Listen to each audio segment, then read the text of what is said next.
Support for this podcast comes from UTSA's Graduate School, featuring a world-class faculty, mentoring programs, and a professional development center to contribute to your future success. The University of Texas at San Antonio. Visit utsa.edu/graduate to learn more or apply. Blog Talk Radio.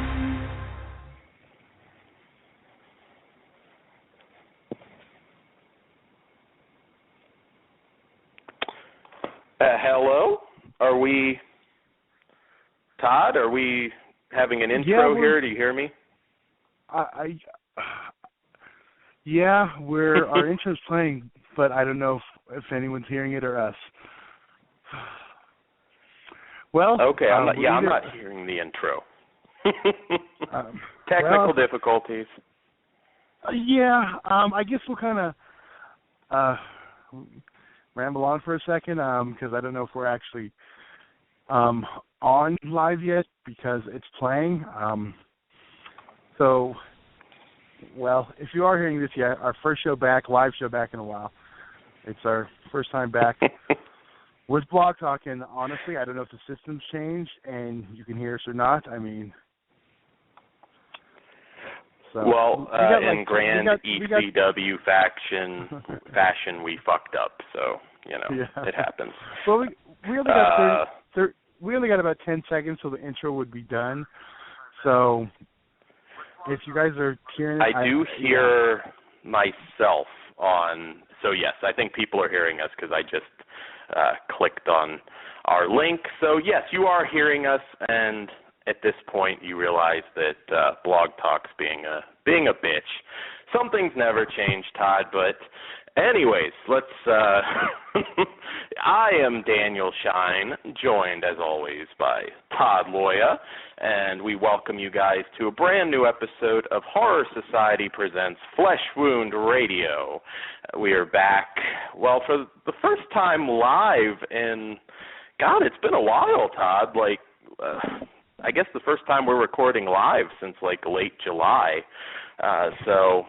You've heard some shows. We hope you enjoy them. We do apologize because we kind of tried to record a few ahead of time. I am now doing the show live from Atlanta. Very excited to be here. It's an awesome city. And Todd is on the Fear the Walking Dead side in Los Angeles. So there you go. We're back. We're very excited to kick off. Mm-hmm. I have to do it. Anaheim. Sure. By Disneyland. Not Los Angeles, but we always get lumped in everywhere else. That's the same thing. But sorry, that's my local thing I had to throw out there. Close enough. Close enough. Yes, I'm not. I mean, I'm technically in the burbs, anyways. So technically, it's not Atlanta, but it is sort of Atlanta, so that works. Great to be back. We have a stacked show for you guys tonight. Obviously, we've been gone for a while. Lots gone down. We're not going to do news per se tonight because we did have a few things we wanted to get to. Of course, the passing of one of the all-time greats, I mean, right up there at the top, Wes Craven, and we'll get into that. And we have some very exciting, very unique reviews for you guys tonight. All the films weren't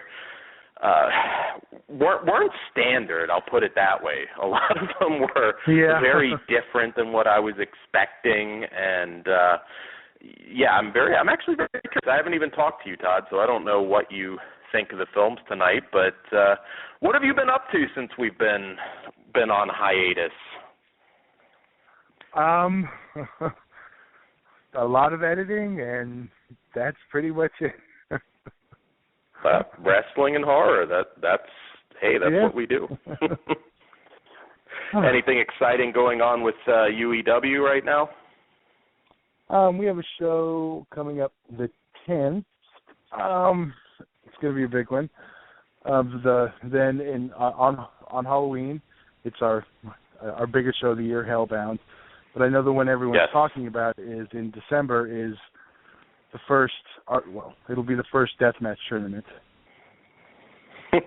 Oh, wow, that's going to be good. BW, that's going to be a hell of a tournament. I will pitch it, Pumpkin Patch Deathmatch 2. That's got to happen at some point. I wouldn't be surprised to see that myself. That would be awesome. Yeah, I've been doing nothing but moving and unpacking, and this is a non-horror rant, so I'm going to keep it to 1 minute. But I want to throw it out there as a warning for anybody that moves, cross country, whatever. I mean, this was a fairly big move. I'm essentially 9 hours, 10 hours, whatever, away from where I was, and be very careful who you pay to move you. I mean, thousands and thousands of dollars, obviously, and I could tell you guys horror stories. Fortunately, all my stuff was located, but I found out that, let's just say, first off, from the crackheads off the street that they hired to actually handle our stuff, to telling us that this stuff was gone, like maybe 40% of my stuff was gone, only to find out, oh no, it's they just split it up in another unit. So it's been hell, and I will throw it out there, Victory, who are contracted through Allied, which is like a huge moving company, avoid them like the fucking plague. They're terrible. But anyways, I had to get that out there because you never know. Somebody listening might be moving, and I would say if at all possible, do it yourself. You're going to be much better off. Fortunately, there's going to be some insurance claims going against them, so I might be funding my Halloween activities through them. So, yes, fuck Victory and fuck Allied. Just avoid them. But on to horror news. That's a different kind of horror. That's my personal horror. Wes Craven. Obviously, this is belated. It was killing me that we couldn't talk about it. Certainly the biggest and saddest news that we got, because, I mean, let's face it, whether it was Nightmare on Elm Street or Last House on the Left, or even for me, quite possibly People Under the Stairs, which was a very important film to me growing up, he touched everybody. I mean, there's at least one thing he did that probably ranked among your favorite horror films. And just going back and revisiting his work, particularly his early stuff, but, even some of the later stuff, just the guy was amazing.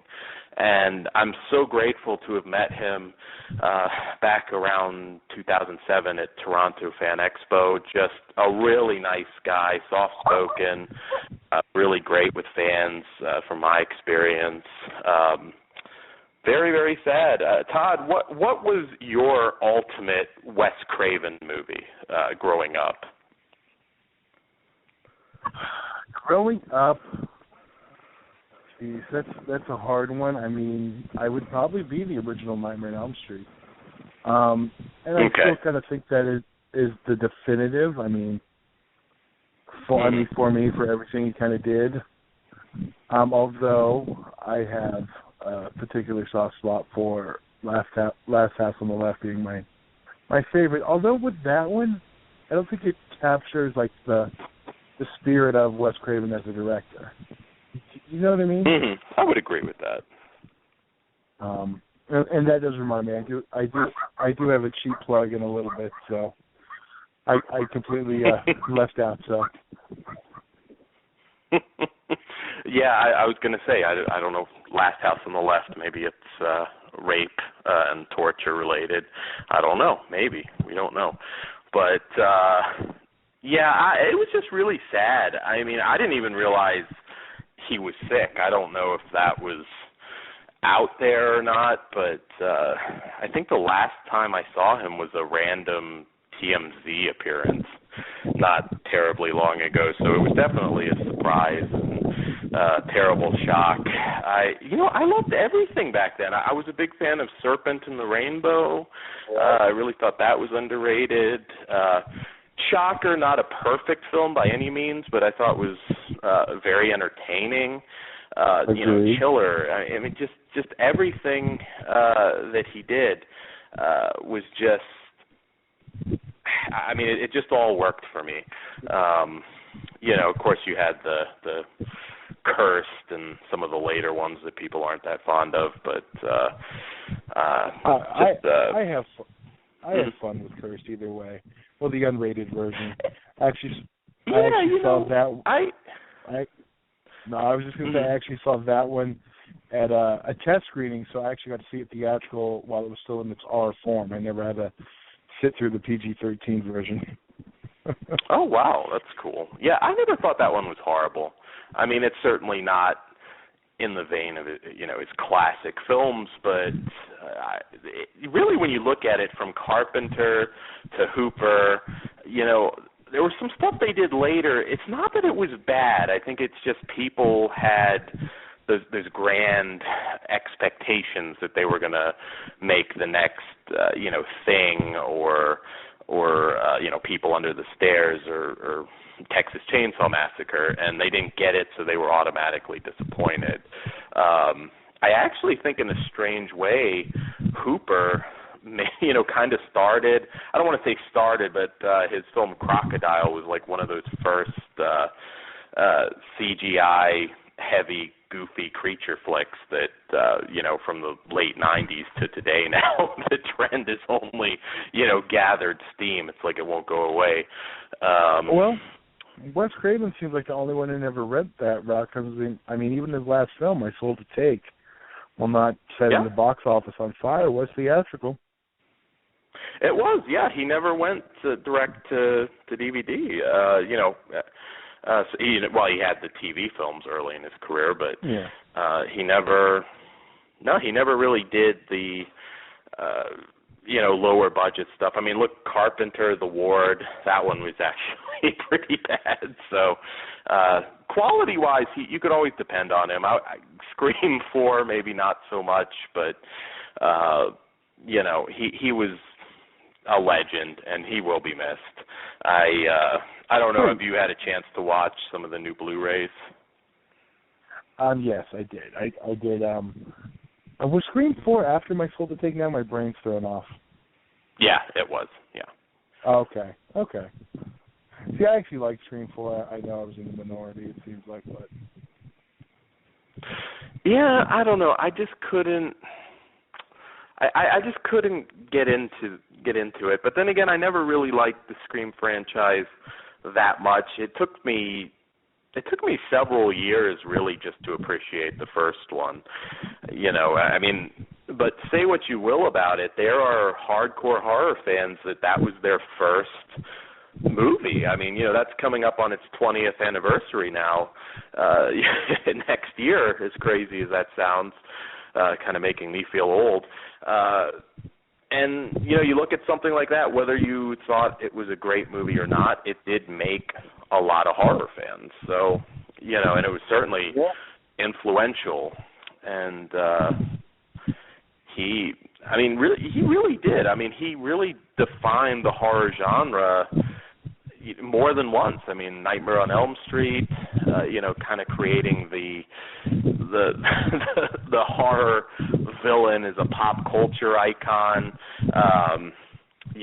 for the 80s and 90s certainly, and Scream really launching a trend that while I wasn't thrilled with, hey, at least horror movies were getting made again in the late 90s with stuff like Urban Legend and Valentine and what have you. So, yeah, I will miss him. I will truly miss him. I regret not having him on my People Under the Stairs poster because I have everybody else on that thing. But, yeah, he will be missed. He will be missed.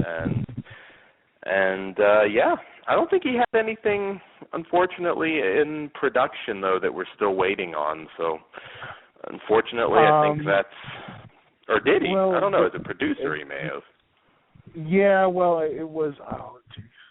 I want to say it was the People Under the Stairs show that was like in early stages of production. and they said they were going to go ahead with it in memory. I want to say that was the project. I mean, he was only, I want to say, serving as a producer.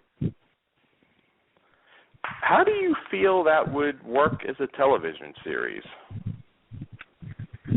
That could be interesting. It's funny because that's one that didn't grow on me until a little bit later. I was entertained with it, and I just kind of forgot about it and never revisited it until I think I might have watched it on the DVD in that Wes Craven set that came out years and years and years ago. Didn't think about it again. It wasn't until the Arrow Blu-ray came out, maybe 2 years ago now, that it really clicked with me. Because I guess for me that one kind of falls in the whole I wanted, some of the earlier stuff like you did, and that one was not that. I mean, even, I'm a huge fan of the original Hills That Lies, yes, and I do enjoy the original too. I cannot make myself say that the remake is better, but I do like them both very much. But I get why people do like better on Hills That Lies. Well, hey, Wes was involved with that too. Yes, he was. But I mean, there's so many different films in this catalog. But Serpent in the Rainbow, that one also. No, that one I think from the get-go. Like when people under the stairs, I don't know if it was there was something about, I don't know, the '90s horror. I was kind of still wanting the older stuff, even though it hadn't passed that long. Yeah, I think just at that particular time, of course, the horror genre was at a low point. Not that there weren't some great films made, around that era. It just seemed like, I don't know, the 80s were over or coming to an end, and people just weren't as engaged with them. I think People Under the Stairs had it have come out a little bit earlier. I think it could be one that, even casual horror fans right now would be talking about like it's a classic, and I think it is. I actually think that film is aged really well. It's, and its ending has been ripped off in some very well-regarded films as of late, so something else to throw out there. I think that if you get a chance to go revisit his stuff, definitely do it this Halloween. I'm kind of setting my calendar right now, and I'm definitely going to have a Wes Craven day. So yes, hit up our Facebook. Oh, go ahead. No, because I did want to throw out a little bit more on Shocker, because that's what I did always love. And yes, it is just a prototypical his Nightmare on Elm Street. Even from the opening montage, it's the same as Building the Glove. While it's very familiar, it did some really cool stuff. To going into television stuff at the end. It was definitely different, yet familiar. Maybe that's why I liked it so much. And Horace Pinker was a badass too. It was great, very underrated villain in horror cinema. I mean, that's another movie that's actually been ripped off a few times, over the years. And I think that. I was going to say, let's not get in the whole House 3 horror show debate. What came first, horror show or Shocker? I do think it's funny, It's, Wes Craven and Sean Cunningham doing the other one, doing the same thing at the same time. Yeah, that was kind of interesting. I forgot that it was basically the exact same time. Because Shocker was 89, right? I love both of them. Yes, and I thought so. Yeah. House 3 is that 88 actually? It might. Sorry, I'd have to double check on that. I know. I can actually see it from where I'm sitting. I'm looking. Okay. It is 1989. Well, there you go. Yeah. Probably just, I don't know, maybe one of them had a conversation with the other, and I'm going to beat him to it, and there you go. You got them both at the same time. But, yeah, no, I really, did you ever get to meet him? I did not. No. Oh, well, yeah. I was lucky. I'm glad I did. Yeah, that's one. I did meet Carpenter, so that was a big one off my bucket list. So. Was he a bit grouchy? He was in fair moods. I think I didn't ask him about Halloween like everyone else, so that's always a plus. I told him I loved his Elvis TV movie, so. There you go. Always go for the more obscure thing. That's my advice at conventions. I mean, I can imagine. I think I don't know that he's really not, in my opinion, probably a huge Halloween fan. I think there's quite a few movies he did that he prefers, and but hey, he was never awful. He was just kind of more uninterested, I guess, when I met him. But he just wants to get outside and have smoke. Yeah. But no, Wes Craven actually, I will say, was very friendly. At least for me, I've never, I haven't really talked to anybody else who've had the pleasure of meeting him. I mean, granted, for the 2 minutes I was around him, he was very pleasant. Yeah. But he always seemed like a really nice guy from interviews, and I can't say I've ever heard anything bad about the guy. So. Same, the other one, Toby Hooper was another one I did get to meet, one of the masters, who was very cool also. Yeah. Yeah, I don't know, I met him also at Fan Expo. I don't know if it was the same one as Wes Craven, but I want to say it probably was. I mean, because I only went to 2 in Toronto, and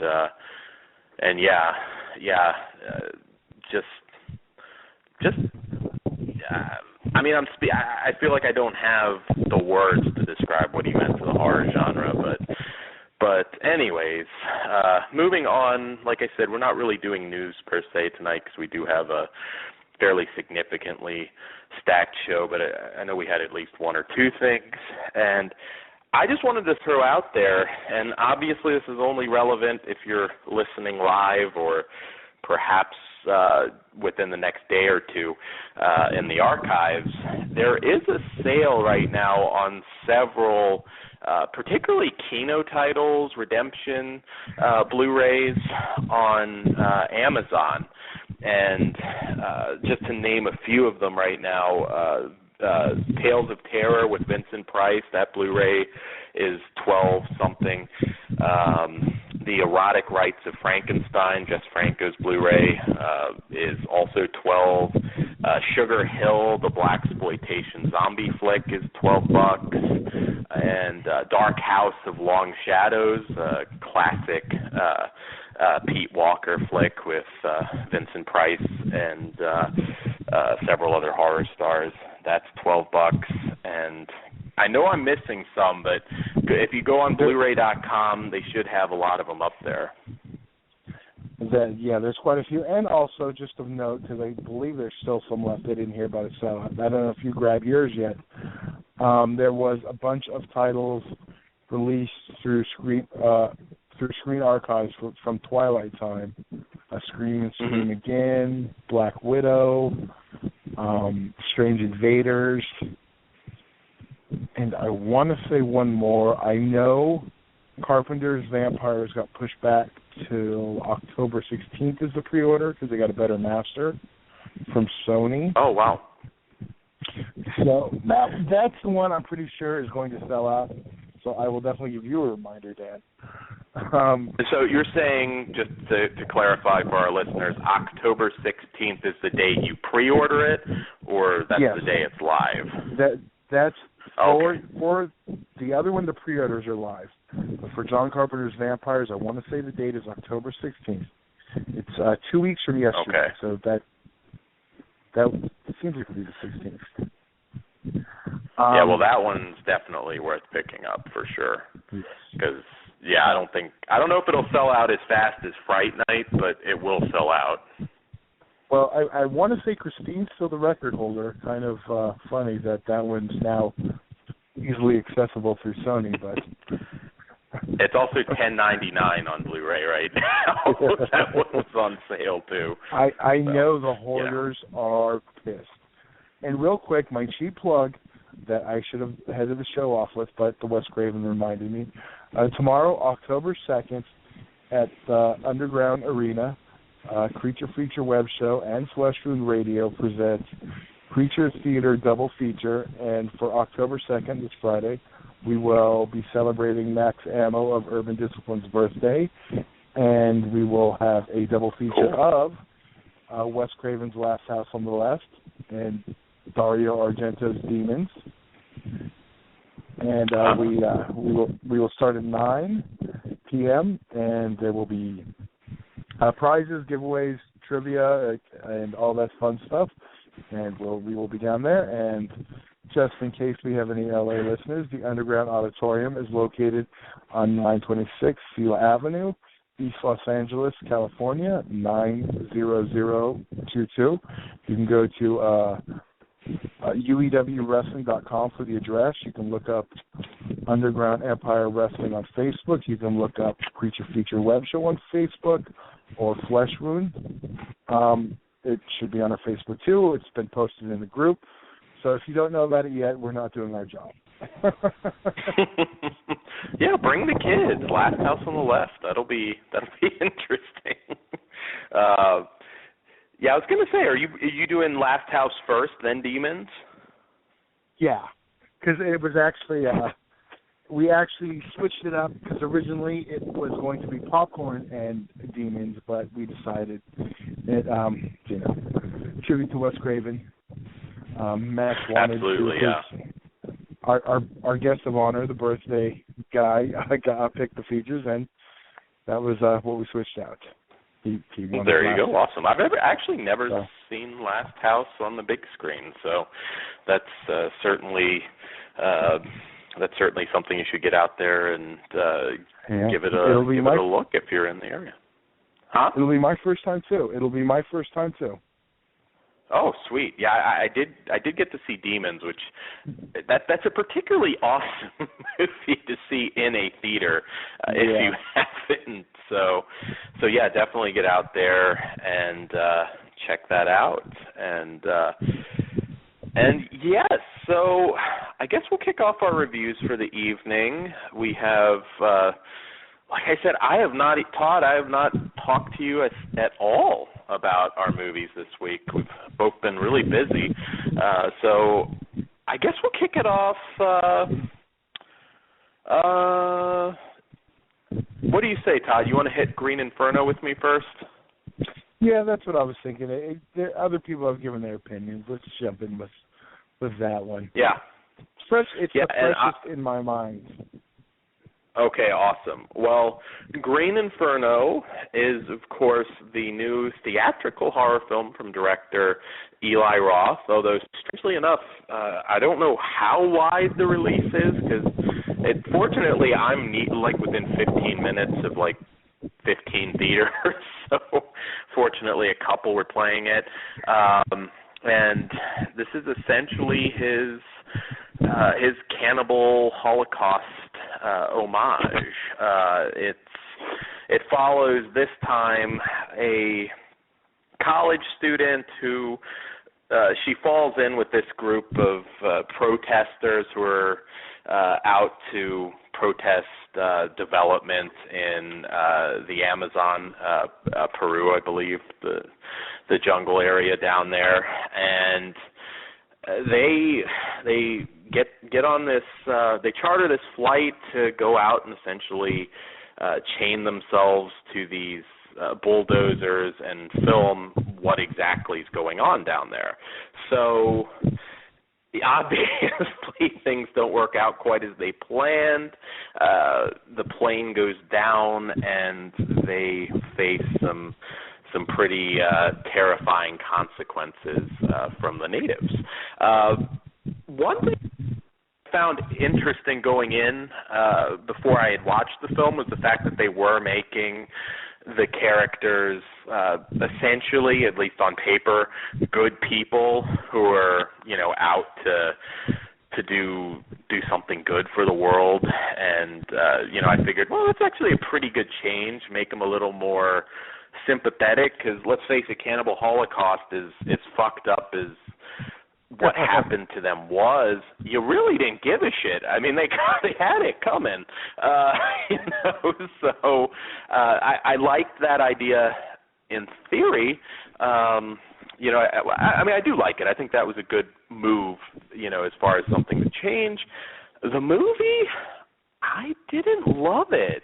I won't go as far as to say I hated it, but it is a comedy. I mean, it is really, I would classify it as a horror comedy, and, it's, at times, it came off more goofy than funny. There were a couple bits that were somewhat amusing, in terms of the gore. It delivered for the most part. I thought that first, or that early, I should say, dismemberment scene and the plane crash and everything was all fantastic. Later on, probably, it wasn't as grisly as Hostel was, in my opinion. I don't know. The humor didn't work for me. I've got a lot to say about this, Todd, but what did you think? Well, I think I actually liked it more than you. I do have to call out Eli Roth, first off, for pulling a Rob Zombie, putting his wife in the lead. But other than that, I think she is a better actress than Sherry Moon, but that may just be me. I really liked her in Aftermath also. I think it was an homage to that genre. And I think, how many cannibal movies have you not watched that have been laughable? Yeah, but I don't know. I'll throw out the Oh, go ahead. No, I was going to say there was one particular part I cannot defend, because even I was like, okay, that's not enough. But whatever. Okay, we'll get to that part when we go. I want you to go, because I had fun with the movie. Me and the three other people in the theater this afternoon seemed to enjoy it. Yeah, it was probably about 10 or so with me. It wasn't particularly crowded. And I will say again, it's not a ghost flick. So go out and see it. I wasn't bored by the film. Don't get me wrong. It just ultimately it kind of left me a little bit, a little bit cold. I thought one character, I won't give it away, but I guess we can certainly call the person the dick character. I thought it was almost ridiculously so. It just kind of felt like they were trying too hard, and it just kind of came off as a bit cliche. I didn't buy this person as a real person. It certainly still has its moments. I just felt like the scene where somebody shits in the cage, I thought that, I didn't find it particularly fun. I get what they were going for, animal in a cage thing. I actually felt I would have shot that a little bit more humiliating and demeaning, but it was kind of came off more as toilet humor that just wasn't that funny. It just kind of felt more awkward than anything. And I think that had a lot to do with the sound effects they picked. It could have been done in a way, yes, I agree. It could have been more demeaning. Yeah, it would come up in the real situation. Yeah, it is something, and I just thought their choice of sound effects were, like they went to the Fairley Brothers catalog of sounds. Yeah, no, definitely. I guess my vision of this, obviously it was never going to be brutal on the level of Cannibal Holocaust or Make Them Die Slowly. I would not expect it. Of course, certainly they shouldn't have, the animal stuff or anything like that. But I really kind of felt like, wow, if they did this right with really sympathetic characters, this could be one powerful horror movie. I guess maybe expectations got me in the end. Like I said, it earns its R rating, certainly, but I felt it certainly could have been more brutal. I don't know that we're even getting an unrated Blu-ray. I think it's the same R-rated cut. I kind of thought maybe more with the bug scene, and certainly there was some of the genital mutilation stuff. You want some more of the masturbation scene. Oh yes, exactly. Now that was kind of funny. I'll admit it. That I thought was pretty funny when. Yeah, I thought the character in question played the dick rather well. His motivations for it were why it was done made sense for this modern era versus I don't know. See, to me, it kind of came off as a bit too much. I don't know. I didn't buy it. Yeah, well, it's some of the little political jabs was coming at, but I thought it made sense for a modern era, Dick. He wants to get his agenda through, so this is the way I'm going to do it. I see this opportunity with this girl. It made sense to me. And I thought they were likable characters. The lead girl, yes, yeah. Yeah, even and I forget the character's name. I don't want to just say the black dude, but the black dude. Yeah. And I'm trying to look. Was it Jonah? Yeah, that was his name. Okay, good.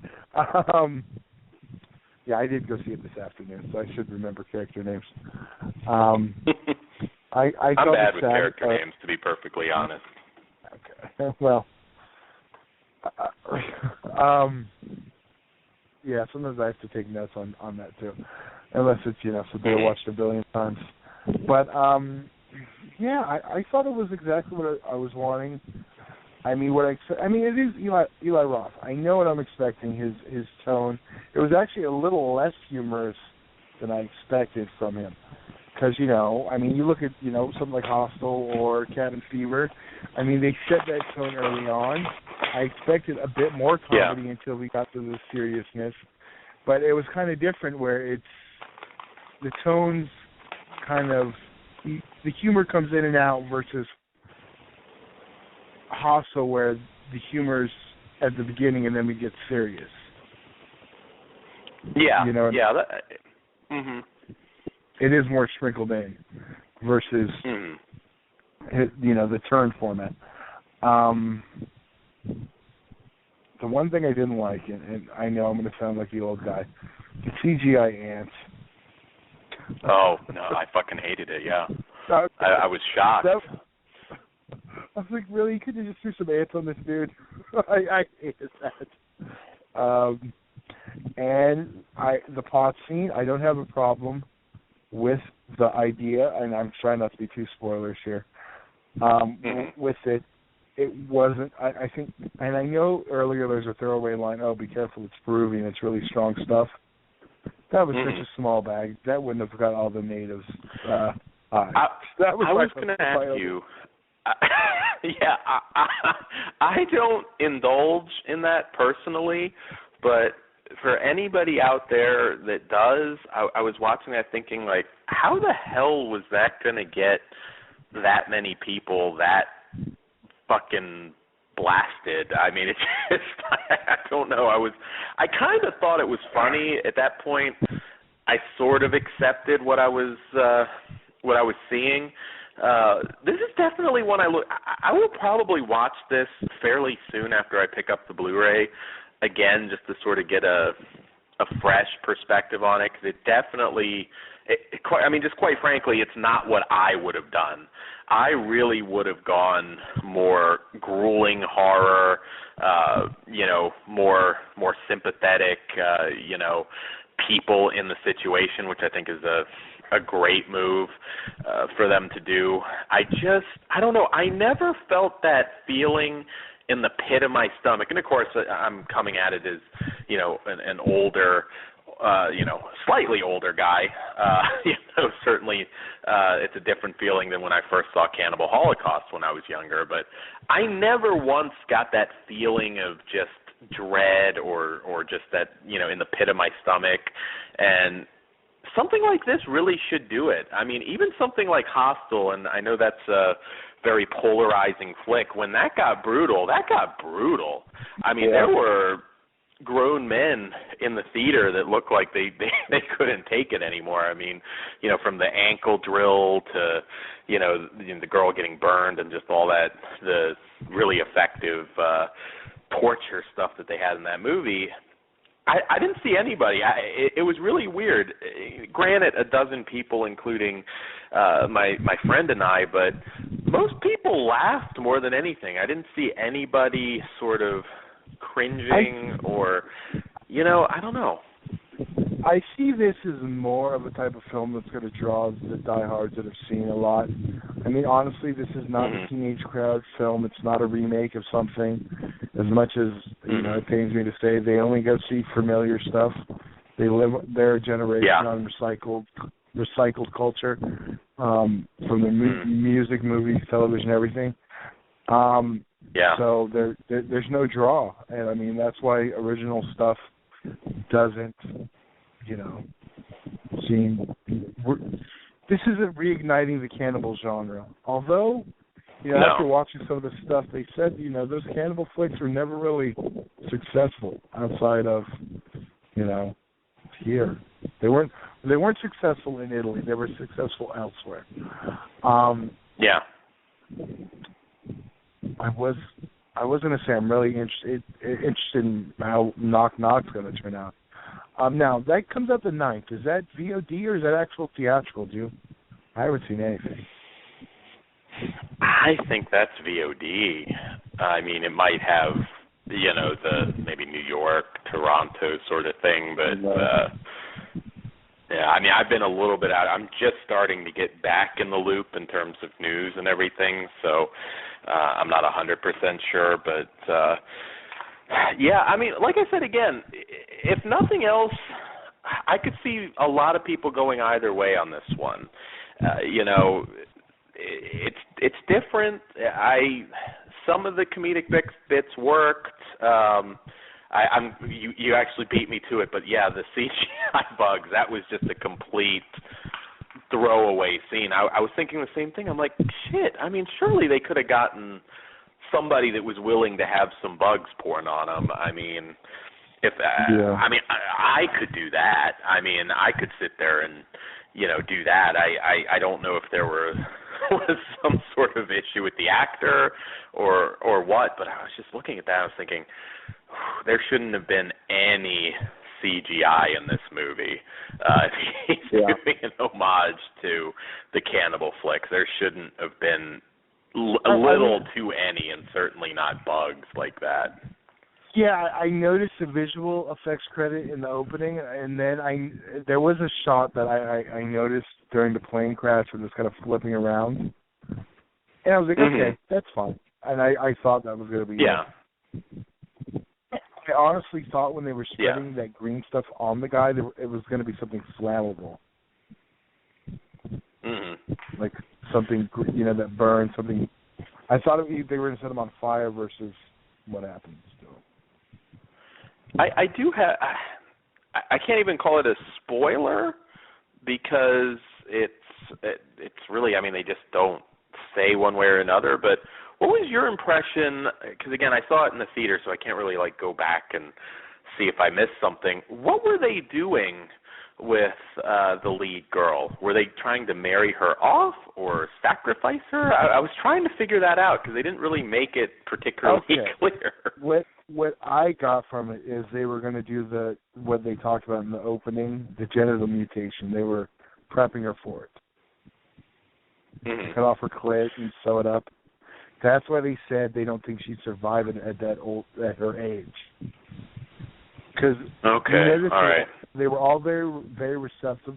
You know, they were very accepting of her. I think it had to do with her because she was darker. She kind of looked like them, so kind of, you know, because all the other ones because they had the blonde hair, different colors, and you know the beards, and she kind of had, you know, she kind of would fit in with them.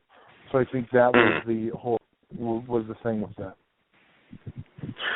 Yeah, no, that makes sense, I guess. I wasn't 100% because they did have a shot at one point of a younger, like, kid sitting with the lady. So I was like, okay, are they?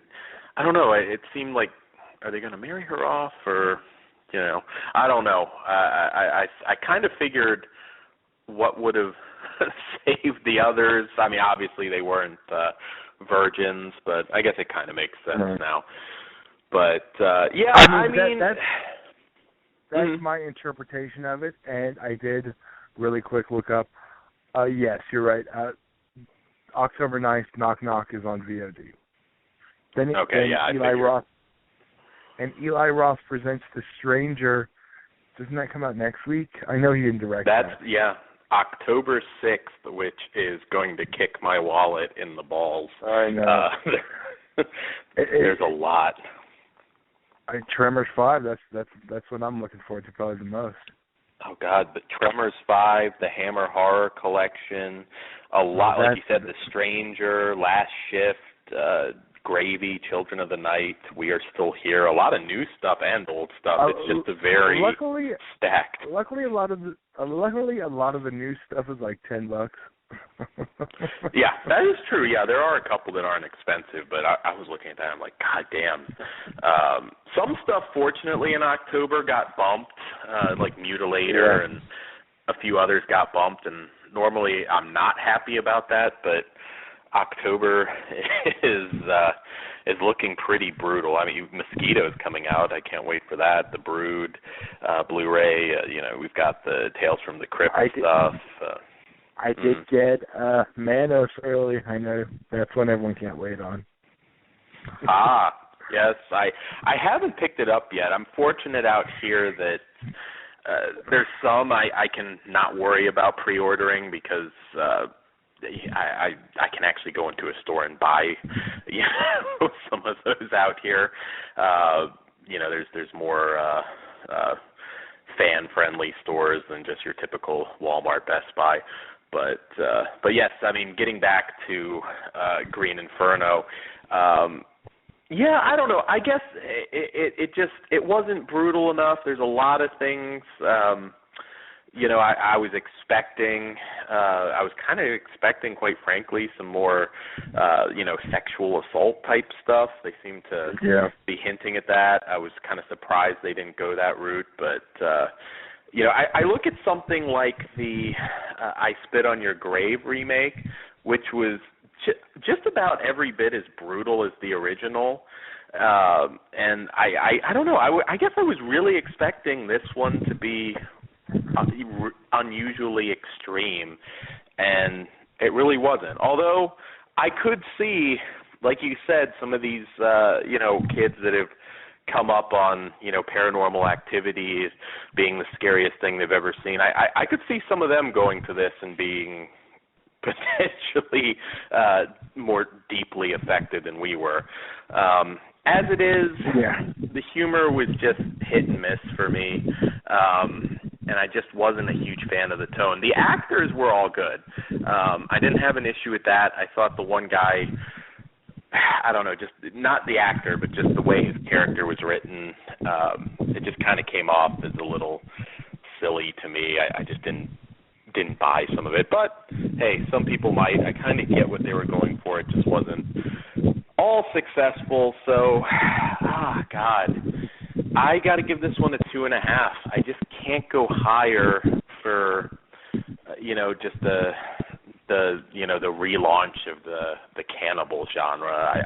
I don't think it will, and the sequel tease, I would be shocked if we got that. I would be genuinely shocked. Although perhaps a direct-to-DVD sequel would be good because I think it might allow them to, kind of go to the darker places that they did in the other films. So, hey, 2.5 for me. I can't go higher.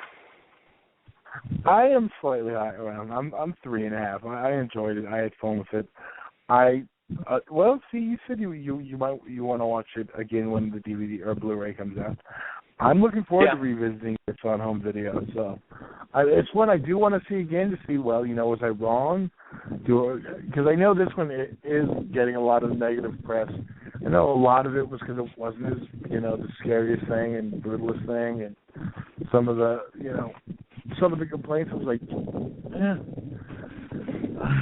and a lot of it, a lot of stuff gets hidden in the dubbing of like those old cannibal films. So stuff that, would be laughable, I mean, you just kind of overlook it because of a lot of the times the dubbing's not on point.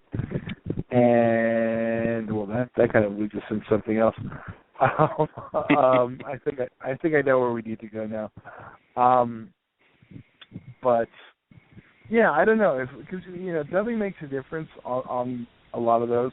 And Absolutely, that is one and most Italian stuff, I tend to watch the English version, and I know some people are very pure about that, but that's one, because the way a lot of, the Italian stuff shot is phonetically, no matter which version you watch, even if you're watching the Italian version, you're still watching a dubbed version. Yeah, that's true. Yeah, so. And I will throw out there. Make a difference. Oh yeah, no, dubbing definitely can make a difference in really negative ways. But hey, Godzilla, a lot of Asian stuff in particular, it's like it just kind of feels right with the dubbing. It's kind of what you grew up on. But we'll see. We'll see what happens. Perhaps this is one that will be appreciated more. You never know. And well, I guess, like you said, that's we didn't necessarily have to do this one next, but since it kind of makes sense with the dubbing discussion, I guess we'll tackle the editor next. This is the new film from directors Adam Brooks, Matthew Kennedy of Astron 6, the team, of course, behind Father's Day and Manborg. And this film follows Ray Ciso, played by Adam Brooks, who was once the greatest editor the world had ever seen. Since a horrific accident left him with 4 wooden fingers on his right hand, he's had to resort to cutting pulp films and trash pictures. When the lead actors from the film he's been editing are murdered, Ray is fingered as the #1 suspect. The bodies continue to pile up in this absurdist giallo thriller as Ray struggles to prove his innocence and learn the sinister truth lurking behind the scenes. Functioning as a straight-up send-up of Dario Argento, Mario Bava, and the cinematic sorcerers of 70s slasher films, Canadian horror comedy The Editor is a charming tribute to the unsung classics of giallo, an Italian subgenre known for its gory and gruesome erotic horror. So, Todd, I know you're just as big, if not even a bigger giallo fan as I was. So, what did you think? What did you think of this film? Well, first, I have to say, how you got to say your name right? Paz de la Huerta. I thought Paz de la Huerta. There, you were close. There we go. Was the perfect choice because she looks like she could have done an Italian giallo back in the day. Yeah. I don't know why, but I was like, wow, that's like the perfect choice. I knew it was gonna. Well, I know Astron 6 worked from the previous films and the shorts. I really liked it. I thought, I did also see some, of course, you got to throw in the Beyond. There's another one that kind of gets homaged. I thought they captured the feel of that era well, although while they were sending it up, it still felt like it could have been, it was, one of those batshit ones that could have, if it was shot, 30 years ago, you'd believe it was an Italian, film. Yeah, in a lot of ways. And the dubbing, I thought that was a great idea. It gave it that authentic feel, and it honestly kind of reminded me more of Lucio Fulci than that. I mean, there's a little bit of everyone in there, but that the whole ending, the batshit out of nowhere stuff, I don't know. That supernatural element, and it was, Jesus. I'm trying to think of the right guy. What did you think, Dan? I fucking loved it. I actually think it's the best I've seen out of Astron 6 yet. I thought, I mean, the humor is, you know, it's raunchy. It's certainly a very, very gory film. But just everything worked. I thought it was clever funny, though, too. You know, even the raunchy bits, I thought it was really clever. I will say, if you're not all that familiar with the films this is, you know, parodying, I don't know that you'll get the same experience, but I adore this film. I thought there was so much in there that you'll pick up on if you're a fan of these films. Yeah. And you know, from the black gloved killer to the spiders, I loved the 80s style masturbatory workout scene that they did. Yes. I thought that was the first thing that popped in my head was Murder Rock as soon as I saw that. Yes, Murder Rock, exactly. One of Fulci's lesser known, but nonetheless, for me, I really, I do love that one. Okay. It's underrated, but yes, we'll try not to go too far off topic on this because there's so many films there that you can kind of get what they're going for. But yeah, God, what can I say about it? I mean, the humor didn't feel forced. I mean, everything, you know, the misogyny that was in a lot of those films, I thought the dude that just randomly smacked the shit out of, I think, every female cast member, I thought that was hilarious. The sex scenes with him, him rubbing the cake on his face to, you know, breaking the beer bottle and cutting her. I mean, it was just so fucking crazy. And, I mean, I was actually busting a gut on this one. And I was too. There's very few even more straight-up comedies that can do that to me anymore. I mean, out of Hollywood, I mean, Jesus Christ, lately it's been, you know, you're lucky if you get two good laughs out of an entire flick. This one, I mean, it was just so clever. I mean, and if you know these films, I can't imagine anybody not just loving this. Of course, I mean, you will recognize things, you know, that don't always make sense, which certainly in the giallo genre that was a staple. We loved the films, but hey, you know, there was a staple there. The film has tons of yes, Claudio Simonetti, yes. Yeah, they really went for it. It really felt like their biggest film. I know it was like a 100,000 plus budget, so you know they had some money to work with. The gore is amazing. I mean, parody or not, I mean some of the kills in this were best of the year. I mean, just all over the place. You know, fingers getting sliced off. I thought the axe and the shoulder blade, and just it really came off fantastic. There's tons of gratuitous nudity filled with unshaven women, which, you know, nowadays you don't really get that. It was Lawrence Harvey of Human Centipede fame as a priest. Udo Kier has a small role. Just everything about it. I just thought it's perfect. It's perfect for what they set out to do.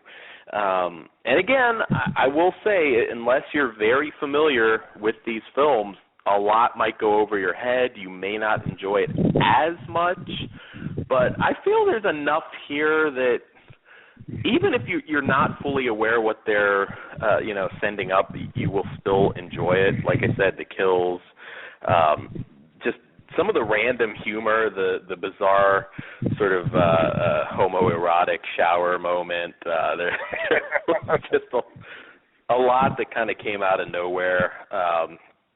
Kind of the racism at the end. It was just blame the black guy. Yeah. I loved it. I loved the effects. I loved the acting. The jokes almost all hit for me. If you're looking for, but again, when I say parody, I don't want to give you the impression that this is the scary movie of Giallo films. It's not that. It's definitely a comedy, but it's very clever and just well done. For me, I give this one. Oh, go ahead.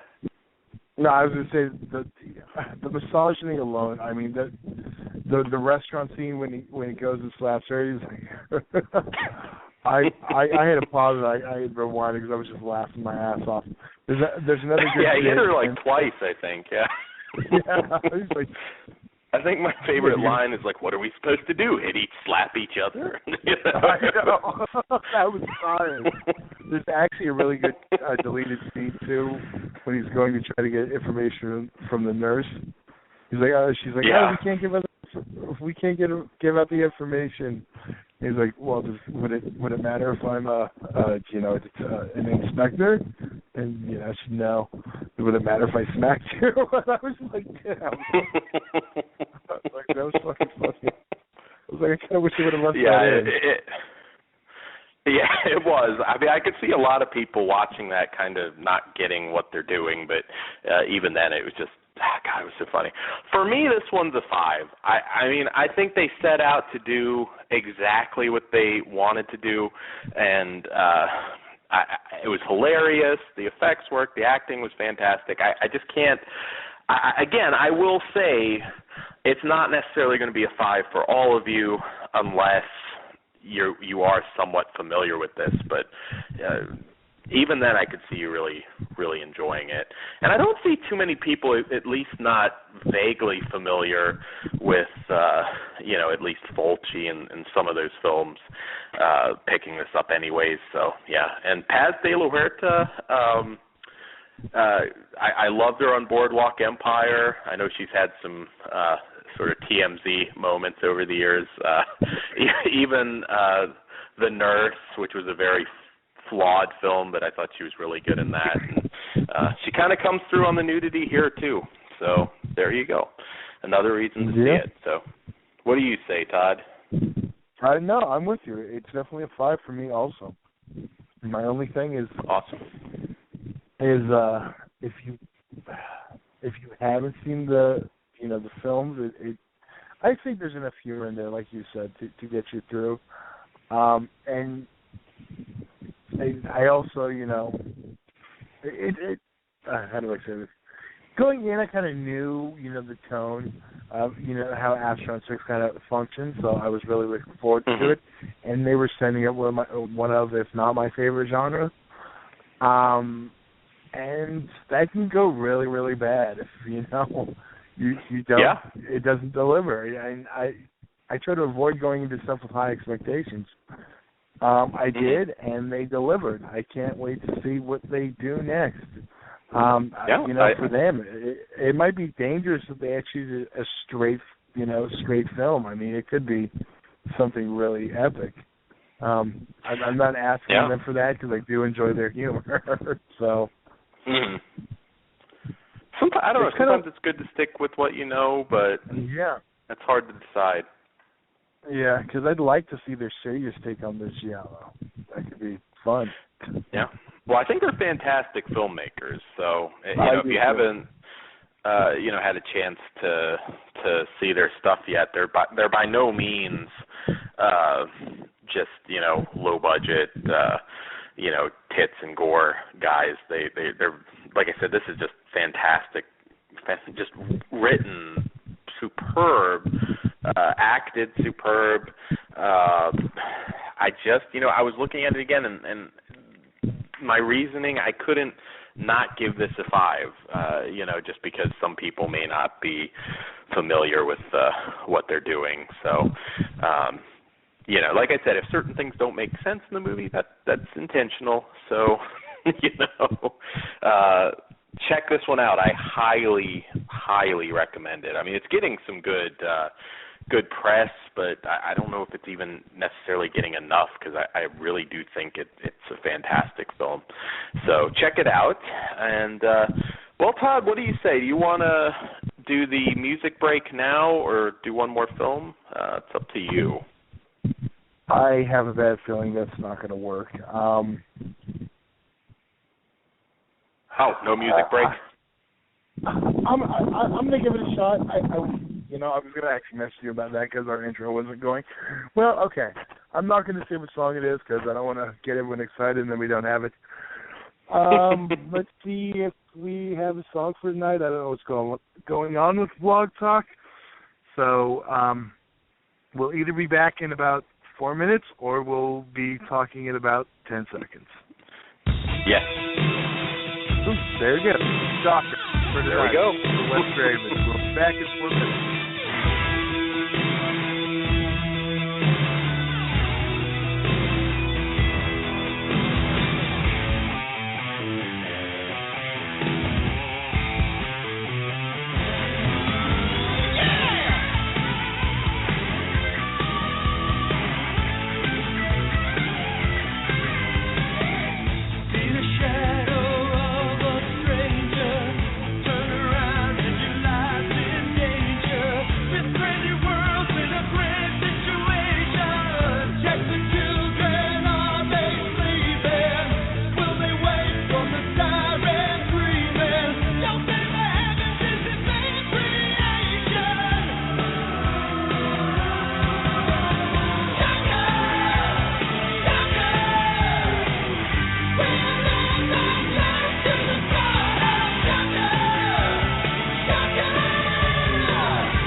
And we are back. That, of course, was a awesome blast from the Blast from the Past. I can't even get the words out today. Shocker. That one definitely takes me back, Todd. Yeah, I figured you'd go something Wes Craven, and that one I couldn't decide, but that one felt fun. I did want to bust out some Last House on the Left soundtrack, not exactly the funnest of the bunch. Yeah, we want to celebrate his life, do something upbeat. So yes, that was. You could have played. I don't know. I suppose you could have played a David Hess song or something like that. Certainly, great musician. But no, I thought that was fantastic. It was really cool hearing that again. And yeah. God. I lose the words every time I think about Wes Craven, but getting back on track, Todd, you did not see Exeter, right? That's a solo for me, right? Yeah, I was just going to say you might as well jump in on that one, and we'll okay. All right, I'll hammer this one out here. Exeter, the new film from Marcus Nispel. Todd, I'm sure your favorite filmmaker by far. Yeah, this is, of course, the director of the Friday the 13th remake and the Texas Chainsaw Massacre remake.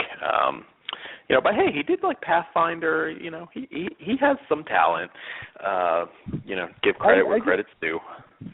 I didn't despise the Friday the 13th remake like everyone else. I think that's my favorite Platinum Dunes film.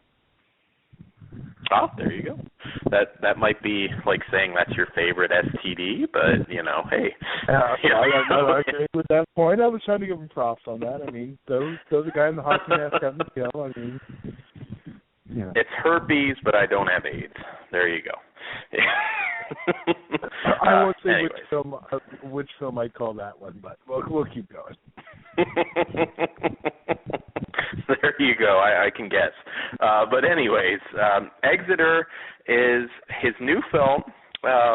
This was a Best Buy exclusive Blu-ray, kind of the one that's been out the longest that we're reviewing tonight. So I don't know if the Blu-ray is available elsewhere yet. It probably will be soon if it's not. But yeah, $9.99 at Best Buy, assuming they still have it. So yes, from the back cover, at an abandoned asylum, 6 teens tinker with the occult, causing a possession, paranormal mystery, and a bloody nightmare that no one could predict. From the director of the Texas Chainsaw Massacre and the producers of Paranormal Activity and Insidious. And that's all they have for the description there. Kind of short and sweet. One thing I will say about this film, didn't know a whole lot about it beyond the fact that, Marcus Nispel was doing it. I think he is a director that has an eye for visuals and, of course, he's very defined by, the 2 films that we mentioned, so he gets a lot of hate. But I don't necessarily dislike him as a director. I think he's shown promise, if nothing else. But this one is not the typical possession flick that I kind of sort of suspected it would be. Just looking at it, I was kind of thinking, okay, this is going to be another, exorcism, possession flick that, let's face it, a lot of those recently really bleed together. I think Possession of Michael King was actually one of the better ones in recent memory that I thought had a really good hook to it. But this is not that tone at all. In fact, it's more really, I would say Night of the Demons remake kind of vibe to this one. The humor and everything.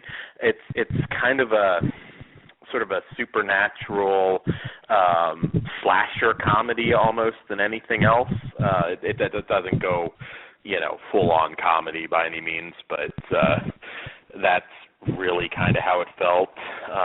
A lot of typical cliches, your typical horror movie party crowd that are they're remodeling this school to turn it into a youth center for this priest. Of course, they decide to throw this big drug-fueled party, and you can imagine where things go.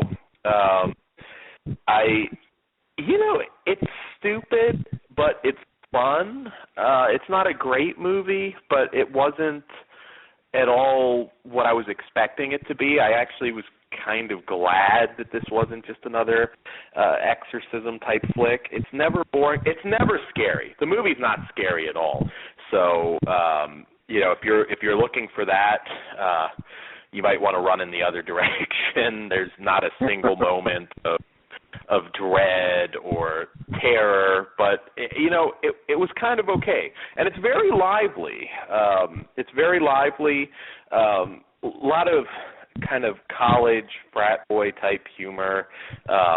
There's a fart scene during this craft reenactment. There's a scene where this guy is bartering with the sort of creepy janitor character with his girl to get out of going to jail. He's kind of trying to pimp her out. I thought that was kind of a amusing little scene.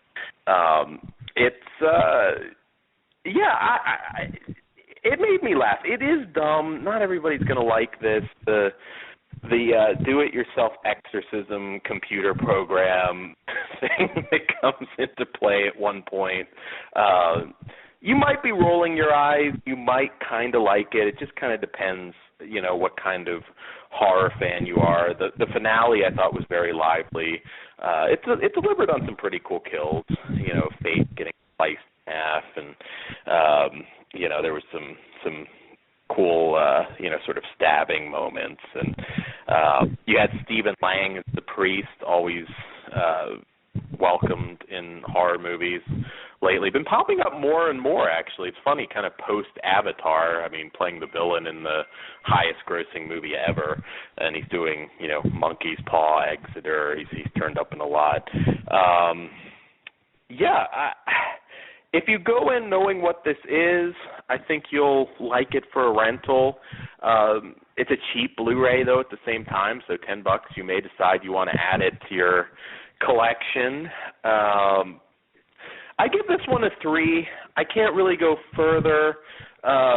It's above average. It was a good time. And by the numbers plot, but you know what? You don't always need things to be that complicated. I got a few laughs out of it. The gore was there.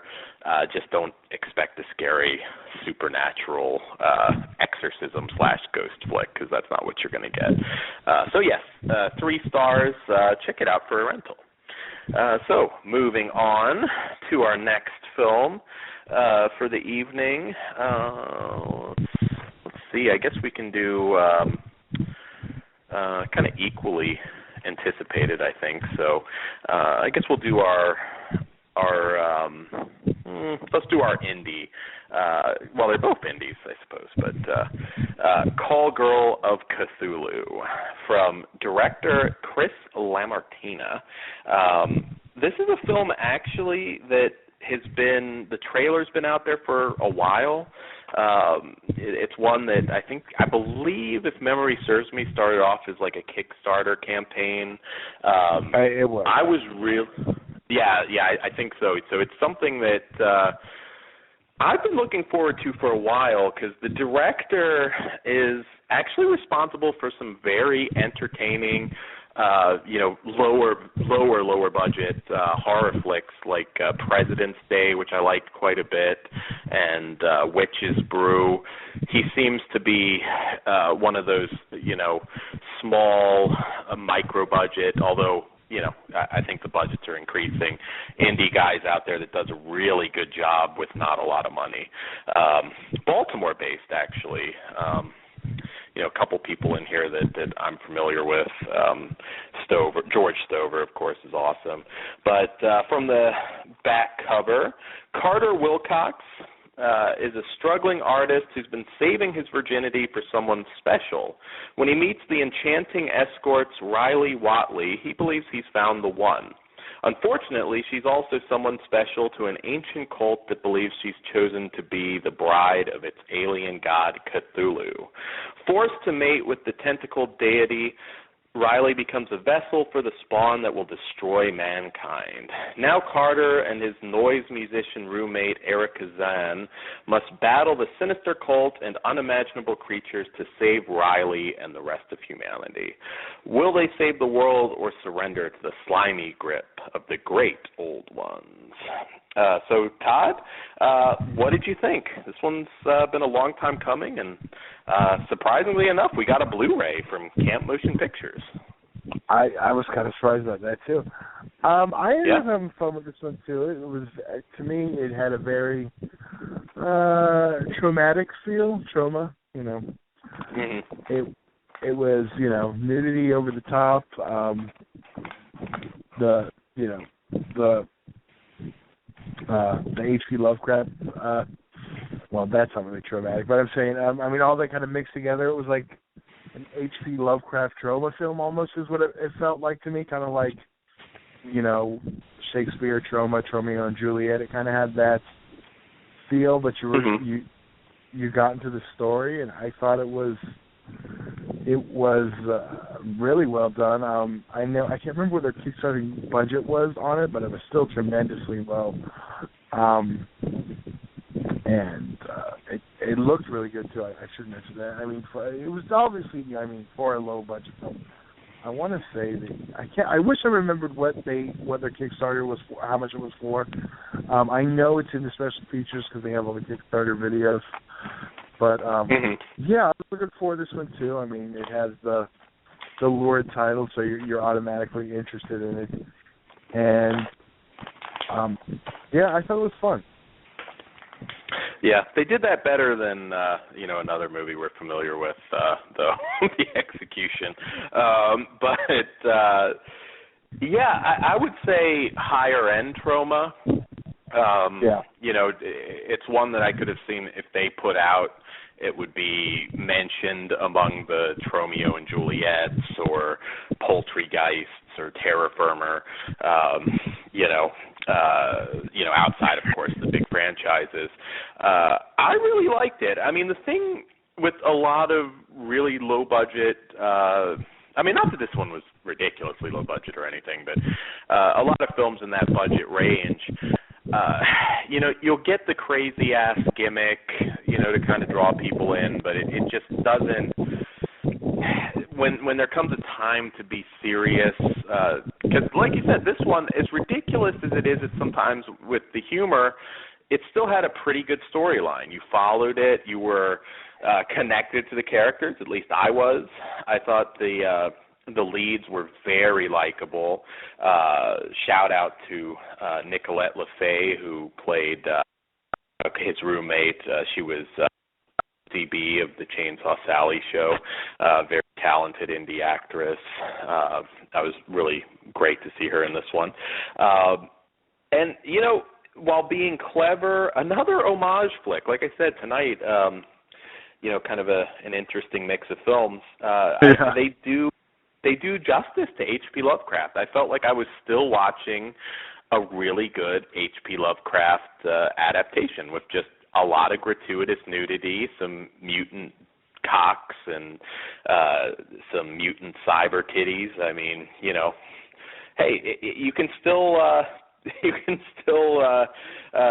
show your respect for the master and still have mutant cyber titties. There's no rules against that. And no, they're always welcome. I thought always, Schindler's List would have been much better with a mutant dick getting chopped up by a machete. You could say that about anything. Titanic, Citizen Kane. Everything's better with, gimps and zombie whores. That's all I'll say out there to any filmmakers. So, yeah, it delivered. The kills were great. I thought some of the effects were great. It like I said, it gets that feel despite the crazy comedy, and I thought the hooker montage was pretty funny. Them killing off the the Johns that was pretty amusing. It's just a very entertaining movie and well acted. You know, at this budget range, you know, bad acting could sink something like this. You know, they've got the comedic timing and they've got the good actors. So I thought that really added to this one. I think Chris LaMartina, like I said, you know, President's Day, Witch's Brew, and this I think is probably his best. Worth checking out there if you're an indie horror fan. I really think he did it right, and I loved the effects. It was cool seeing George Stover in a larger role. I think he's actually a really good actor that, you know, tends to do like a lot of little cameos nowadays. So it's kind of cool seeing him do something bigger here. And the movie felt a lot bigger than it really probably was. That's the best compliment I can give to it. You know, the last movie I worked on, you know, we had a kind of a retard director, but I really wish it could have been bigger. We'll talk about that one soon. But anyways, it delivered everything you could want: gratuitous nudity, gore, the H.P. Lovecraft feel. I thought a really good script, chemistry between the actors, which is, you know, very important and sometimes hard to pull off. I loved it. I give this one, I give this one 4 out of 5. You know, it could almost approach a 5, truthfully, for a film of this type, which there have been so many lately that have just missed the mark completely. I reviewed Sledge with you, didn't I? Oh, yes. Oh, God, that movie was a fucking piece of shit, and there's all these... I don't want to call anybody out for fake reviews, but I just can't imagine anybody liking that. This is one, though, that, you know, there's nobody on this that I'm buddies with, you know, so I want to throw that out there. This is legitimately a really good indie horror comedy. So we don't do bullshit reviews here, never have, and yeah. Todd, what say you? Well, real quick, I have to throw this out there. I think a lot of times those people who are giving shit movies like Sledge a good review are actually just chasing quotes to get on the cover at this point. I think that might be true. Yeah. Or friends. I mean, I don't know. Yeah, that's possible too. You kind of want to suck up to, you know, your friends and shit. But yeah, I'm the same way. I don't know anything on this. And while I enjoyed it tremendous, I give it a 3.5. And that's not. And I don't think it's gonna. Same reason I gave Green Inferno, which I really liked. I don't think it's gonna connect with everyone. I couldn't not, because I think everything this week is going to have interesting audiences. You know. Yeah, I can see plenty of people I totally disagree with you, or I agree 100%. There may not be much middle ground on some of these films. Yeah, that's right. And then we have our next one too. Yes, that's true. The next one I am curious about. So there you go. Another mostly positive review. So moving on to our next film, another one that kind of really sort of fits with the editor, although not as many yucks in this film. It's played a little bit more serious, and that is... I still laugh. Go ahead. I still laugh at it. I do have to admit now, before we get into it, I'm not going to bring it up again. I did laugh at a few of the misogynist things in this one, too. Yeah. Yes. Although, see, if you admit to it on this one, you may not ever. Luckily, you're married. I am not. I still want to get some dates, and I will not be admitting to laughing during this one. But yes, Meritorious. Yes, exactly. Hey, you never know the girl, it just depends. But Murderous Legions of the Dead from director Raphael Picchio. Hopefully I said the name right. This is a new Blu-ray release from Synapse, one of the great companies out there that I wish put out more stuff, and follows two lovely Romanian girls who take a trip with three Italian men to a rumored midnight rave in the middle of a dark forest. As the gang proceeds on foot to their final destination, a mysterious graveyard is discovered. A shockingly vile plot twist is revealed, and bloodthirsty undead Roman gladiators rise from the dead to torture and mutilate their victims. For the two women, an already terrifying night is about to get much, much worse as the zombified warriors hunt down the group to tear their heads off. Will anyone survive the night? An interesting mix of old-school 80s Italian horror with a touch of the brutality of Wes Craven's Last House on the Left, Murderous is an unflinching, strong, cruel, and extremely violent film featuring gruesome effects from Italian maestro Sergio Stivoletti. Of course, if you don't know his name, one of the all-time effects masters. I got his autograph on my Demons poster, so he's one I've gotten to meet. So, yes, this one I was really looking forward to. Definitely a genre blender. You've got rape revenge, the gladiator flick, and zombie movie kind of all rolled into one. Also true crime, actually. I read somewhere that this is, I guess, based on a 1975, I think it's the Cercio Massacre or something like that. So, I mean, you could even throw true crime in there, I suppose, in a vague sort of way. So yes, this one kind of opens up, kind of typical formula where it, opens as one type of movie, ends up becoming another. First off, I really enjoyed the actors. I thought they did a good job.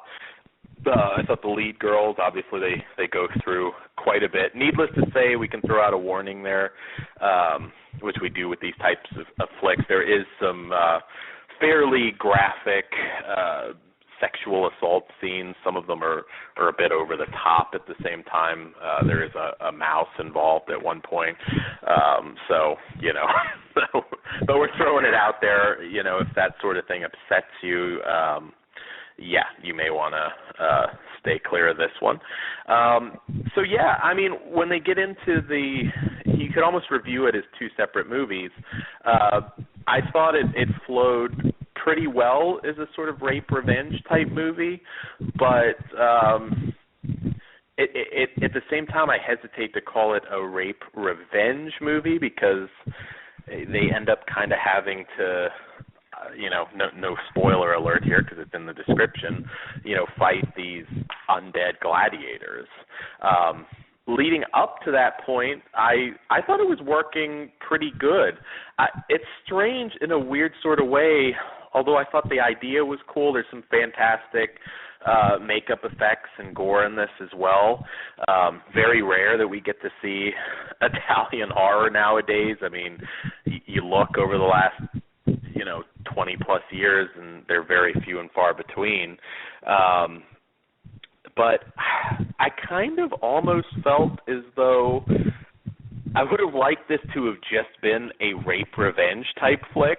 I was kind of thinking like it was really working, and it doesn't like fall apart or anything, but it gets a little more, I don't know, kind of standard.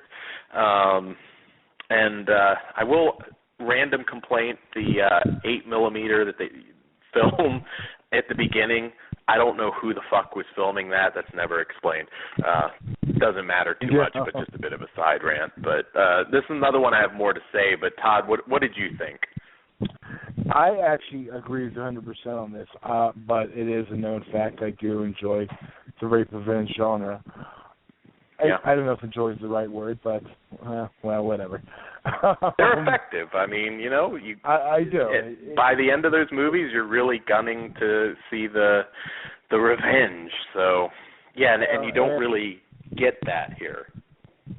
Yeah, I think I agree. It felt like two separate movies. There is effective turns. From Dusk Till Dawn is probably the best example. Oh yeah, definitely. I didn't feel like it had that effective turn. It just kind of, it's hinted at before. I mean, you know where it's going, but I agree. I would have rather just seen the rape revenge play out. I mean, up until that point, it felt like old school, Italian exploitation. Yeah. It definitely did, and I don't mean to say that it completely goes to hell by any means. I mean, there are some very, brutal gore moments, the crucifixion stuff and some of that, but it's just not, I don't know. Reading about this film, this is another one I was aware of, a good while back, and it's finally coming out. It's not that, like you said, that great segue kind of like from Dusk Till Dawn. It just doesn't come off like that. I'm watching, a potentially great flick for what it was. I thought the one guy, again, character names I suck, but the more dominant of the three I thought was a particularly good actor. I think he really kind of, like you said, just the misogyny and just the really nasty side of his personality came out there in that first scene. I thought was really powerful. And then it kind of just goes into an okay zombie flick. Nothing more, less. It's nothing bad. I mean, like I said, the effects are great. I just think, God, I wish it were more what it started out as. But having said all that, I mean, overall, I enjoyed it. It's a very graphic adult horror flick, and we don't get that, as often as we should. And there is that mouse scene. Yes.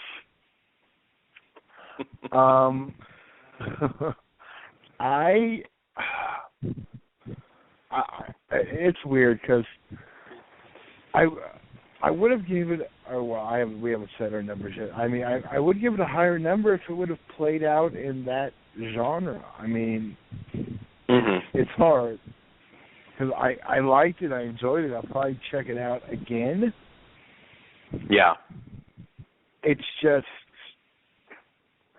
I would have rather had that story finish itself, and it kind of sucks because it was very effective. It was nasty. I mean, the really last solid. I mean, for me, I did enjoy the I Spit on Your Grave remake, but for me, the last great for me, Great Revenge film is still Chaos. I love that film. That's particularly brutal and in a more realistic tone.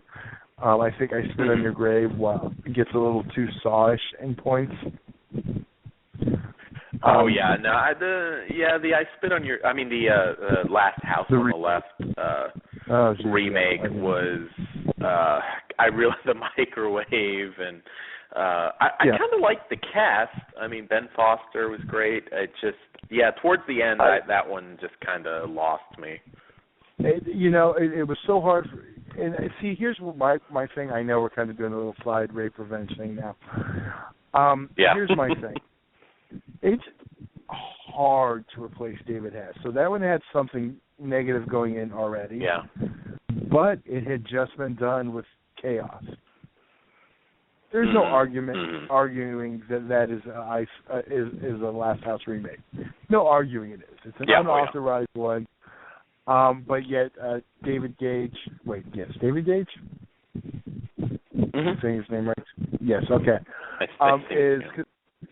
Because there's a wrestler that I'm trying not to confuse them. He did it. He filled his shoes.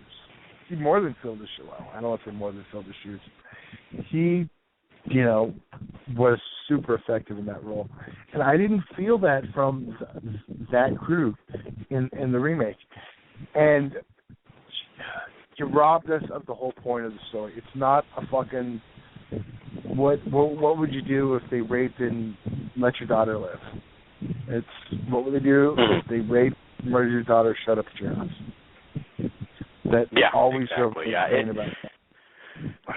Sorry. It did feel like the lighter Hollywood sort of one. I really loved the I Spit on Your Grave remake. I thought that one was really well done. I mean, Sarah Butler was fantastic. And I will say, I'm sure you're aware of this, but the I Spit on Your Grave 3 that's coming out is Sarah Butler's back, so it's going to be a direct sequel to the first one, which I think is a good thing. I'm really looking forward to it.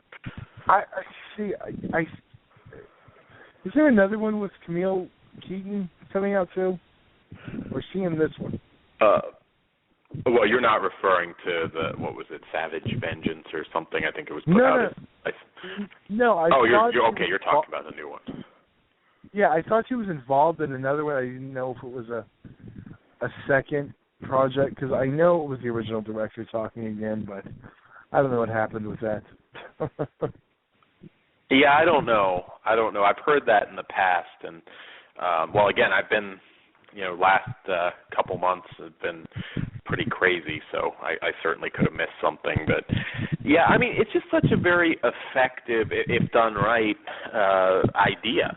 I mean, because everybody, whether it's a wife, girlfriend, mother, sister, what have you, can kind of relate to that sort of scenario. And the original Last House on the Left, while it did kind of have that unusual comedic cop subplot, I mean, that was insanely. Just picturing 1972, somebody seeing that movie in 1972 just blows my mind. Just how brutal it was, and when it's done right.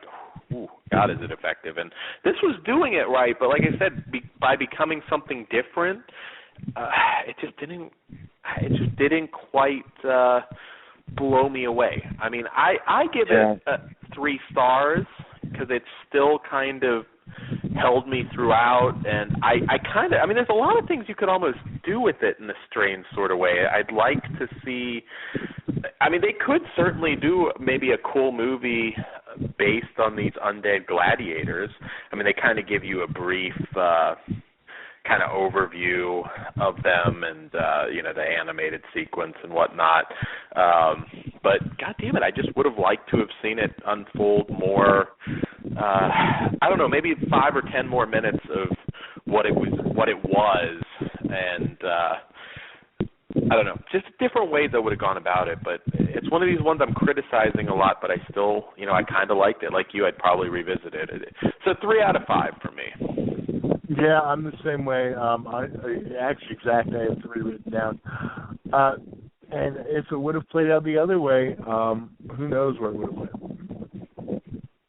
Yeah, I definitely agree. It had the potential to be one of my favorite rape revenge films. I mean, yes, I know. Not everyone says they have favorite rape revenge films, but yeah. Well, like I said, when done right, there's nothing more effective. I mean, because you're just gunning for that payback portion at the end of the film. And, here, I just don't think the genre blending worked as well. I mean, becoming, sort of a zombie sort of slasher flick, right in the middle like that, or not really middle, towards the end, whenever it happened. I don't know, the transition just didn't work as well as it could have. But at the same time, if it was just the revenge flick, maybe it wouldn't have stood out as much. I mean, I have to admit, it certainly caught my eye when I heard about, gladiator zombies meets I Spit on Your Grave. It's, it kind of does, capture your attention. So yeah, 3 out of 5 for that one. And, we don't have a whole lot of time left, and I know, actually we do have a little bit of time, but we didn't do it at the beginning of the show, so, go ahead. You made him wait for it. You made him wait for it, right? Listen, all the absolutely, yeah. I know, that wasn't on purpose. I just thought of it, too. I was like, well. Yeah. That's yeah, the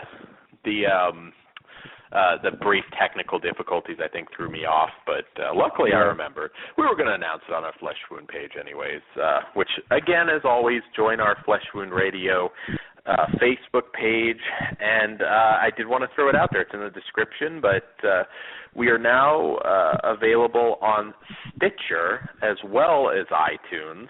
So, if you want to listen any other way besides just Blog Talk Radio, you have more and more options coming up. So Stitcher, which I'm not as familiar with myself, and iTunes.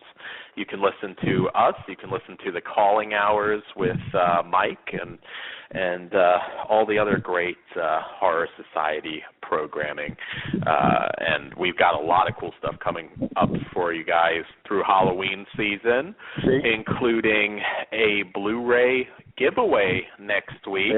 We don't even make you call in to answer a trivia question, because that was a disaster when we did that one time with Creepshow Radio. We had to help everybody get the questions. I think at one point we even had, it was just, where does Halloween take place? And people couldn't get Haddonfield.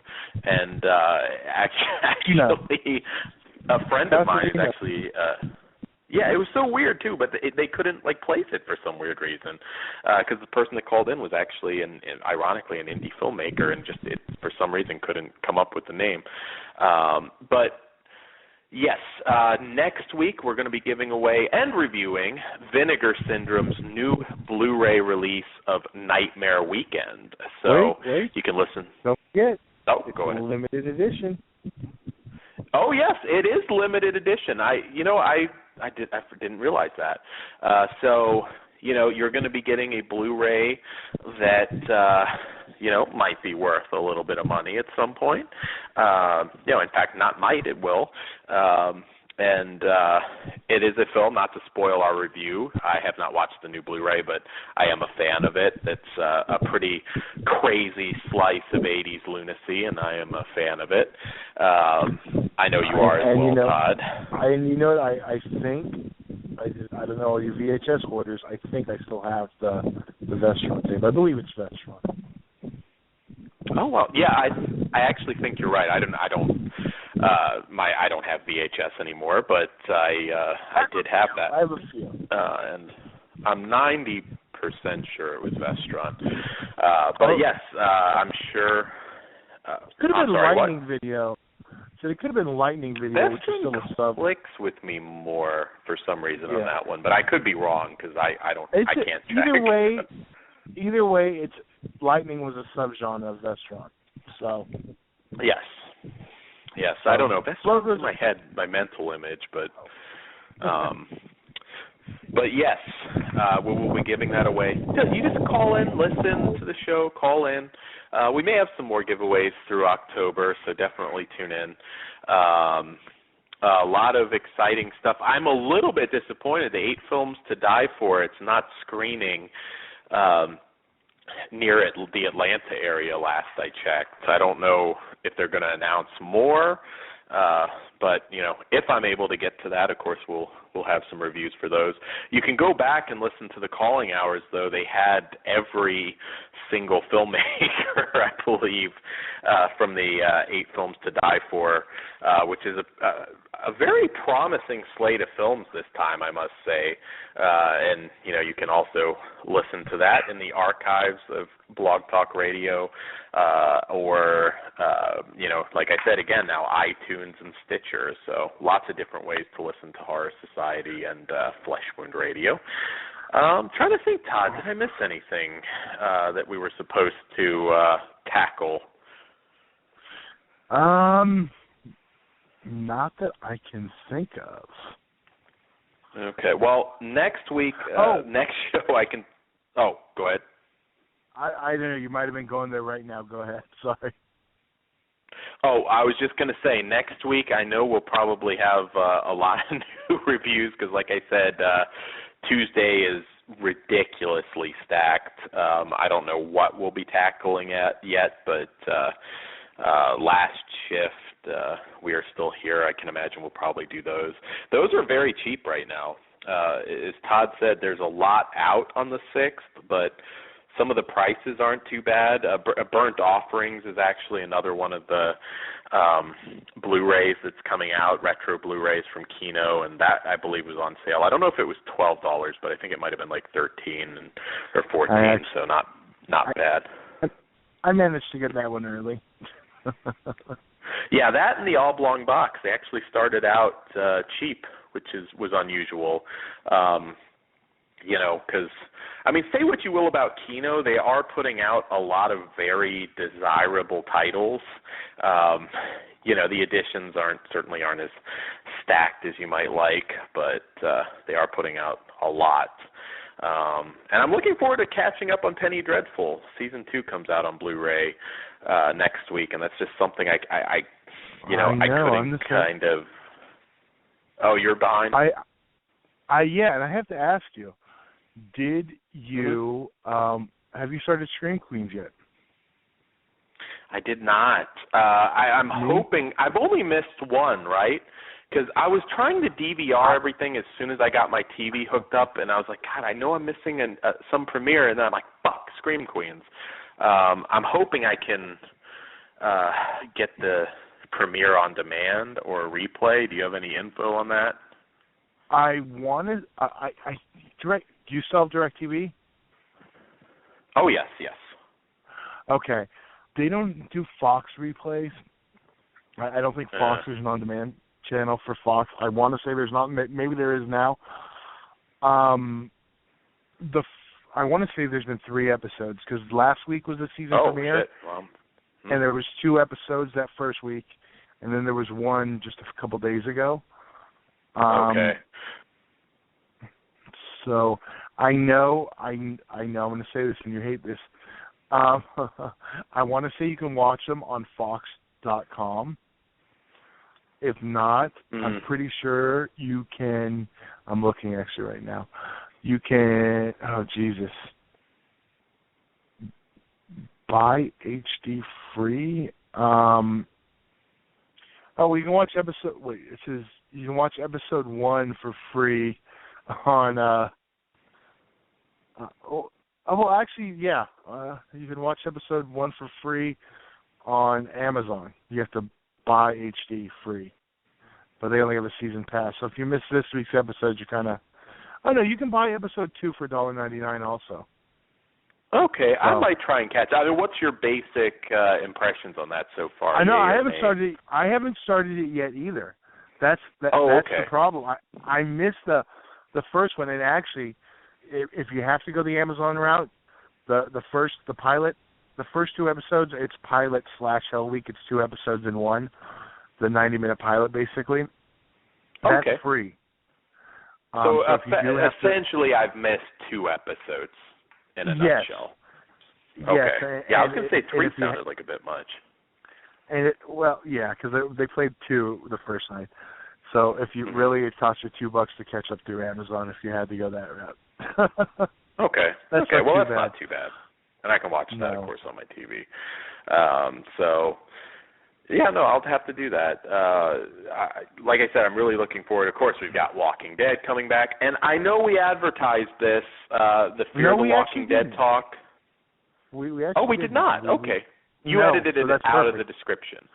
I didn't. It was in the original description, not the second description.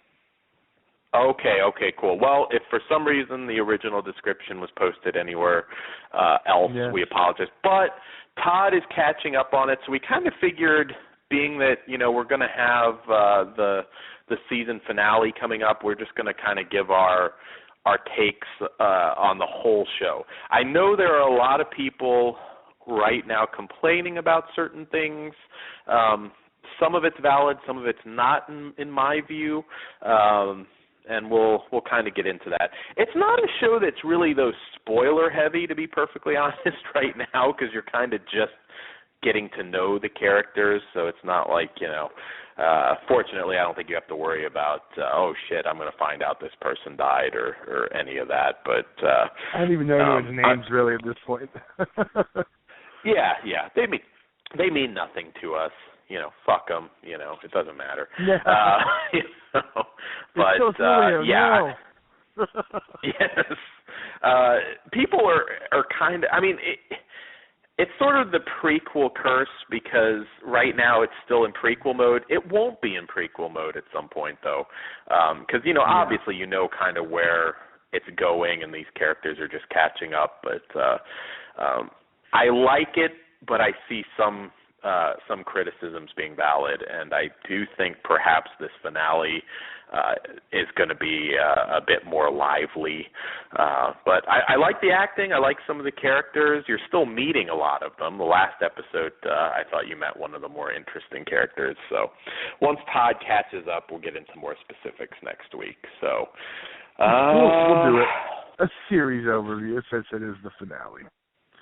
Yeah, we're exactly. gonna figure out. We're still figuring out our lineup for next week. I'm figuring we're gonna have to count that series review as you block it out time wise as a feature. So we got two knocked out. We got to figure out. We got to figure out a few more. Yeah, I mean, we can go retro with the Hammer Horror Collection. I figure probably not to commit you to anything, but I figure probably Last Shift and We Are Still Here, since those are like dirt cheap. I'm sure you've got those coming. I do, and I'd like to. I think we should probably tackle Tremors 5. Yeah, I am looking forward to that actually. So so we'll probably have that for you. You might get one more, you might get something different, but we'll see. Plenty out next week. And actually, I mean, October 13th as well, I will say, I'm sure we'll probably do Pro Wrestlers versus Zombies. Again, not to commit you, but I kind of, I'm sure our orders are pretty similar. So our Amazon carts, I think, are usually fairly in sync. And Mosquito, which almost in a strange sort of way for a 20-year-old film, almost feels new because that DVD is so out of print, it feels like it never existed in the first place. Yeah.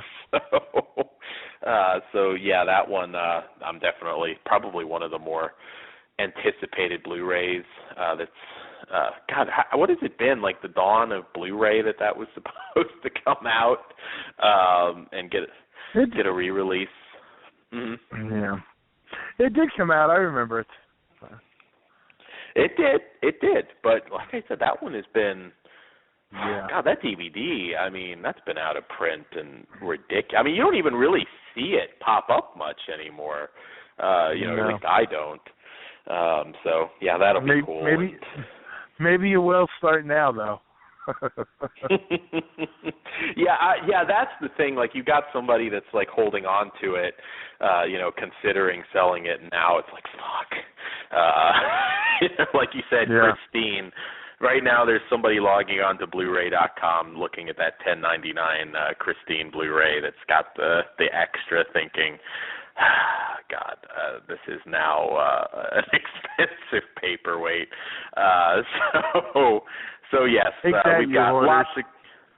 Yeah, exactly.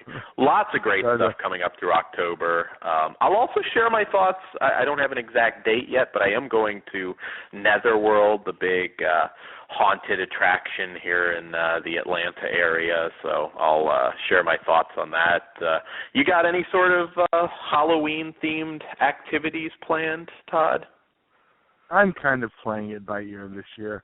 I've already missed a couple things I normally do in the beginning. It's just been a busy time. I'm hoping to squeeze a few things in. I have a buddy, actually been a guest on our show, Kyle Wild, who's actually absolutely. I don't know if I'm supposed to say it. He's actually one of the lucky few who got into one of the test screenings for Krampus tonight. He's probably watching it right now. Oh. Wow, lucky. Yeah, I'm sure he left out. What's the release date on that one again? I'm trying to remember. Because, of course, that's November. Crimson Peak or... Okay, I thought, okay. I don't know the exact date, so I will get to at least hear his opinion on it, so... Yeah, I have a good feeling about that. That seemed like hopefully they have just the right tone of comedy and horror. Yeah. Looking at the trailer, and of course Crimson Peak. I mean, if that's anything less than a 5-star movie, I think everybody's going to be disappointed because that looks amazing. It does, and we are running out of time, and we're trying to keep keep on our Yes. normal time. Okay, well, we kind of gave you our lineup for next week. We'll see you guys next week. Dan, do you have anything before we get the heck out of here? Oh, get the fuck out of here. I apologize for all the rape talk. It was just kind of a theme with the movie, so there you go.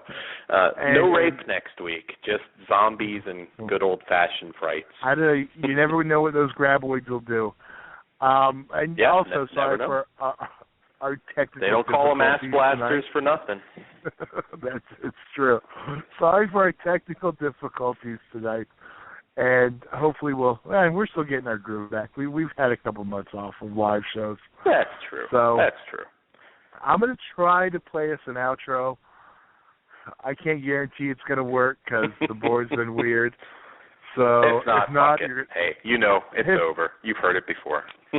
Pretty much. Let's see if it works. Good night, guys.